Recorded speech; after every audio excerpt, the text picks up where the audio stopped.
السلام عليكم ورحمة الله وبركاته. لمن لا يعرفني، أنا محمد العرب. أنا صحفي متخصص في إعلام الأزمات والحروب من 33 سنة. لا توجد حرب بالمنطقة لم أكن جزءا منها، ابتداء من الدول العربية في أفريقيا، السودان، جنوب السودان، الصومال، التوترات التي حدثت على الصحراء المغربية في مغرب، المعارك التي حدثت مع عناصر القاعدة وجيوب القاعدة في النيجر والسنغال، انتهاء بمعاركنا التقليدية في غزة والعراق وعموم فلسطين وغزة والعراق، إضافة إلى 10 سنوات في اليمن. الآن الحديث سيكون بطريقة مختلفة. الكثير يسأل أين محمد العرب؟ ستعرف في الوقت المناسب. لماذا الآن؟ لأني قريب من الحدث، أنا أسمع وأرى، ولكن أنا أسمع كل ما يقوله الناس وأصدق ما تراه عيني فقط، لذلك أنا قريب جدا لكي أرى الحدث وأتحدث فيه. هل جاءت السؤال الكبير: هل هي هدنة أم استراحة محارب؟ أولا، لم تأتي هذه القطاعات عبر البحار آلاف الجند وآلاف الآليات المختلفة والفرقاطات وحملة الطائرات لكي تعود أدراجها. هنالك واقع جديد سيولد، شاء من شاء وأبى من أبى. قبل قليل كنت أتناقش مع شخص مطلع جدا على المشهد، قال لي: هل مجتبى على قيد الحياة؟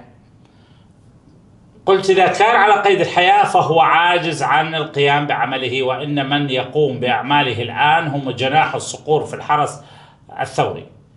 وإن أعرافي، رضا أعرافي، رجل الدين البارز في المنظومة الدينية للملالي، هو من يتحكم بالمظهر. ولكن انتبه، أعرافي عمامته بيضة مو سودة، هو لا ينتسب إلى آل البيت، لذلك هم يريدون أن يحصروا ولاية الفقيه في نسل آل البيت، ولا يوجد شخص مهيئ الآن لكي يقوم بهذا الدور في داخل جغرافيا إيران.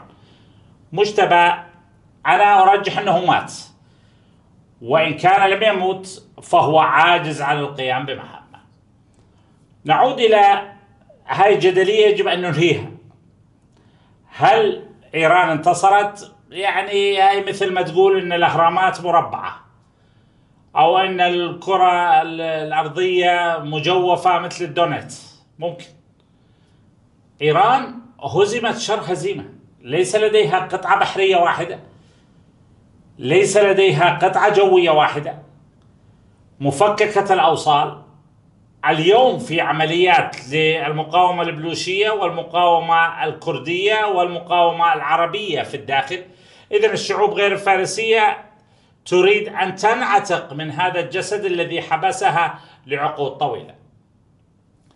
من الذي يدافع عن إيران الآن؟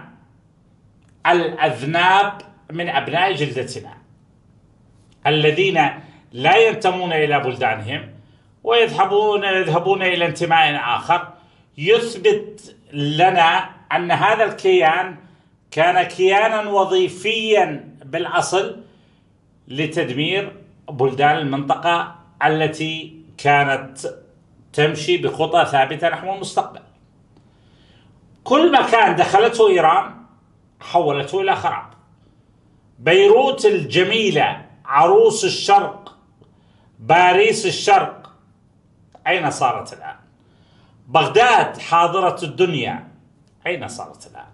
صنعاء دانت الجزيرة العربية، أين أصبحت الآن؟ إذن الواقع واضح. أنا لا أريد في هذا البرنامج والخرجة المنتظمة التي ستكون يعني قريبا من الحدث. الآن نحن داخل مكان كوناه أشبه ما يكون استوديو، ولكن بعدين سنكون في الخطوط الأمامية كما عهدتونا دوما وأبدا. الغرض منه هو تحطيم سردية الملالي، السردية الخزعبلاتية التي لا تمت إلى الواقع بصلة. أولا، البلدان المعتدى عليها، ولنتحدث عن البلدان الست: مجموع ما لديها من قطع بحرية تتقدمها أكبر قطعة بحرية في الخليج الفرقاطة صبحة، صاحبة الإنجازات والمناورات العالمية التي هي جزء من سلاح البحر البحريني، والطائرات المختلفة المقاتلة من مختلف المناشئ، يمكنها أن تمسح إيران من الوجود لو كان في عقيدتهم الفكرية والقتالية عملية احتلال أو اعتداء أو عدوان. حتى في حالة الدفاع عن النفس استخدموا أسلحتهم وإمكانياتهم في مقاطعة الخردة التي ترسلها إيران هنا، سواء شاهد هذه الطائرة البدائية التي هي بالأصل طائرة روسية تم تحويرها وإضافة لها بعض الرتوش، أو الصواريخ والتوربيدات التي استخدمت، ولو فككناها لوجدنا جزء كبير منها تم تصنيعه في دول أوروبا المتقدمة. وهذه سردية أخرى سنتحدث عنها في وقت آخر. لماذا الأوروبيون كانوا سلبيين مع ترامب، وأيضا سلبيين في الوقوف في المنتصف؟ إيران اليوم بلا كهرباء بنسبة 70%، بلا انترنت بنسبة 70%، المستشفيات أغلبها خارجة عن الخدمة، والذي يعمل لديه نقص في الأجهزة وفي الأدوية، مطارات منتهية، موانئ منتهية، مصانع متوقفة. هنالك معلومة تسربها الإعلام الأجنبي عن تصدعات في المناطق التي كانت تمثل مفاعل نووي، وهذا خطر على الجميع. إذن هي حتى عندما قررت أن تصنع شيء يهدد فيه البشرية لم تكن كفؤة للحفاظ على السلامة في حال حدث شيء. إيران على خط الزلازل كما تعلمون. إذن إذا كنت تريد أن تصنع سلاحا كيميائيا أو هيدروجينيا أو نوويا، على الأقل ضع لنفسك منشآت قادرة على تحمل تقلبات الظروف الجيولوجية وأنت على خط الزلازل. إذن إيران نمر من وراء. من الذي سوق إنها قادرة على أن تجابه العالم؟ المطايا من أبناء جلدتنا، وأنا هنا لا أشتمهم، فهم استخدموا كجسر لعبور الأكاذيب، كأداة لعبور الأكاذيب. عندما تتحدث، عندما تظهر عبر برامج الإنارة الليزرية فرس يعدو على الغيوم، وتحدث البسطاء والسذج أن المدد جاء من أقصى الكوكب أو من غيبة ما، فأنت تستغفل الجميع. المشكلة أن إيران هي من أسست أو انتهجت فكر التسطيح والاستغفال السياسي منذ جاء خميني الذي جلبته طائرة فرنسية إلى طهران. الآن لأنها الحلقة الأولى التي أطل عليكم، وأكرر نحن نطل قريبا حيث نسمع ونرى. اليوم أي شخص يقدر يقول أنا أسمع وأرى، ولكن هل لديك معلومة حقيقية؟ هل لديك صورة؟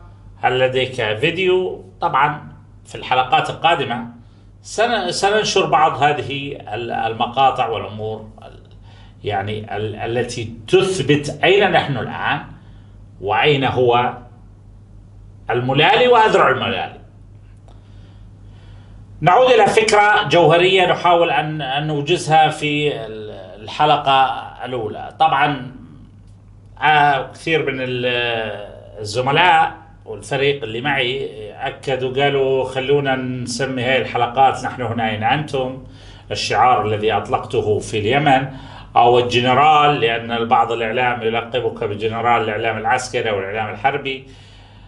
قلت الأهم الأسماء، والأهم حتى من المونتاج المبتكر كاميرا أتحدث فيها إلى الناس وهم يأخذون ما يريدوه ويتركون ما يريدوه. إن كانت هنالك معلومات في الحلقة الأولى، أؤكد أن مجتبى إن لم يكن ميت، وهذا ترجيحي، هو الآن عاجز عن إدارة شؤونه، وأن رضا عرافي هو الذي يدير. والسبب في عدم أن يدير من الأمام سببين طبعا: سبب الاستهداف، والسبب الثاني حتى لا تفقد سردية ولاية الفقيه، فكرة أن الولي الفقيه هو من نسل سيدنا الرسول عليه الصلاة والسلام. وأن كنت أنا متأكد وأنتم متأكدون أن خامنئي لا يمت إلى النسب الشريف بصلة، لا يختلف عن حسن نصر الله، ولا يختلف عن صاحبنا الثاني المتوارى في الصخور والجبال صعدة، نتحدث عن عبد الملك الحوثي. إذن هل نحن هنا لمجرد الثرثرة؟ بالتأكيد لا. هل نحن هنا لمجرد الظهور الإعلامي؟ لا نحتاج إلى ذلك. إذن نحن هنا لنغطي الجزء الذي لا يقال في الإعلام، سواء الإعلام الذي مع إيران. بالتأكيد إعلام مع إيران هم يكذبون كما يتنفسون، يعني أكثر مما يتنفسون هم يكذبون. والإعلام الثاني اللي ضد إيران طبعا لديه قوالب ثابتة ولديه قواعد ثابتة. نحن سنكسر هذه القواعد. في وقت الأزمات توجد قاعدة واحدة: من يحصل على المعلومة. من يحصل على المعلومة هو الذي يضع شروط اللعبة الإعلامية. لذلك أتمنى أن تدعمون هذه القناة على اليوتيوب، وأيضا على مواقع التواصل الاجتماعي المختلفة. الحلقة الثالثة ستكون مختلفة، ستكون أسرار تفكيكية لمنظومة الحرس الثوري. شكرا جزيلا.